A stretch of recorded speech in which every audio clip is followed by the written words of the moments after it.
Bem-vindos ao Alomorph. Hoje vamos falar de uma classificação antiga, uma tipologia das línguas, a partir de agora.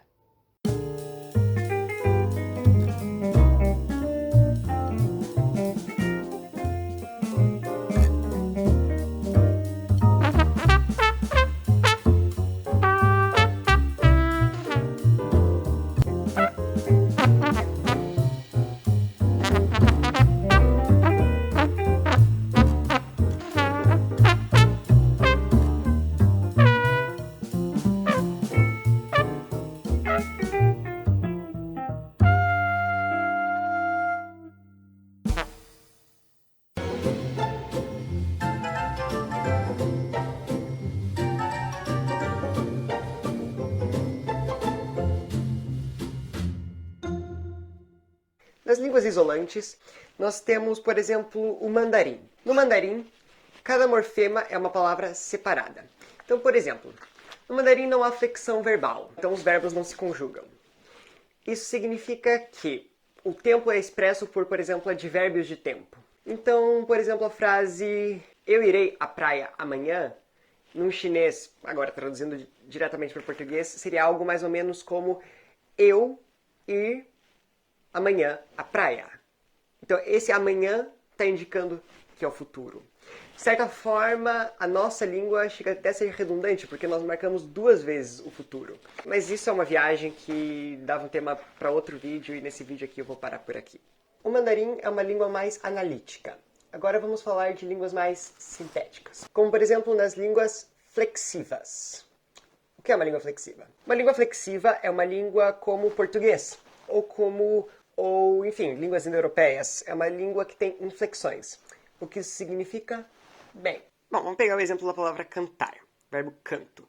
Nós temos a raiz do verbo cant e o morfema o. Esse morfema indica a primeira pessoa do singular no presente do indicativo, voz ativa. Indica muita coisa só nesse morfemazinho.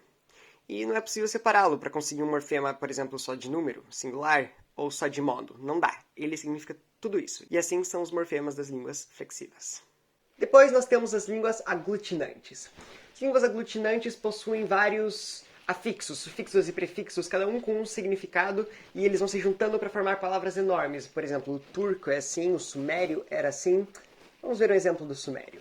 Então, por exemplo, nós temos essa frase em sumério. Nós temos essa primeira palavra, que significa rei.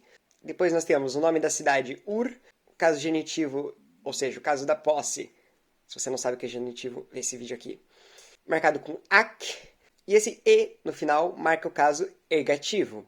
E vocês podem ver sobre esse caso ergativo nesse outro vídeo.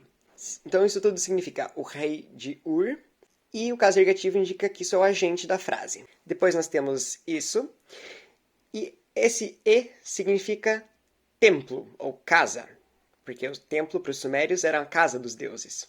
Depois nós temos ani, que é o possessivo, então é seu templo. E esse morfema zero, que não é realizado, mais detalhes no futuro, ele indica o caso absolutivo, é o caso não marcado. Então isso significa que o objeto da frase é esse. Então o rei de Ur fez alguma coisa e o seu templo é o objeto. E então nós temos o verbo. Bom, primeiro esse verbo está no indicativo, porque tem nenhum morfema indicando outro modo no começo. Esse prefixo mu é o prefixo da conjugação. Depois esse na é o prefixo dimensional que faz referência ao caso dativo, ou seja, a quem o templo foi construído, que eu omiti nessa frase. Depois nós temos um afixo pessoal, que faz referência ao agente, terceira pessoa, animado, etc, etc. Depois esse do é a base verbal, construiu, e o afixo pessoal fazendo referência ao paciente da frase. Então, basicamente, isso tudo significa construiu. Então, essa frase é: a esse Deus, o rei de Ur construiu seu templo. E o alemão?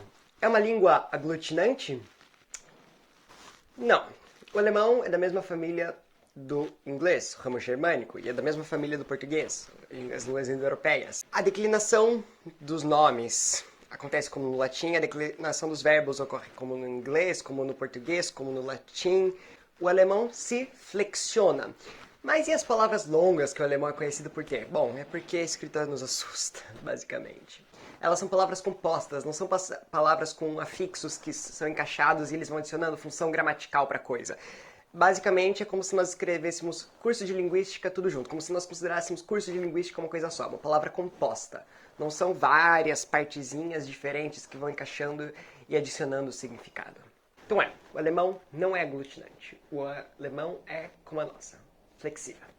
E nós temos outras classificações. Por exemplo, existem as línguas polissintéticas, que vão juntando tantas coisas que basicamente nós temos frases inteiras escritas numa palavra só. Tudo dito de uma vez. Um exemplo disso são as línguas como as línguas dos esquimós. Então, palavras enormes. E essa classificação não é uma classificação 100%. O que eu quero dizer é que as línguas são muito diversas e elas têm graus de quão analíticas ou quão sintéticas elas são. Ou seja, o quanto elas parecem mais com uma língua aglutinante e o quanto elas se parecem com uma língua isolante.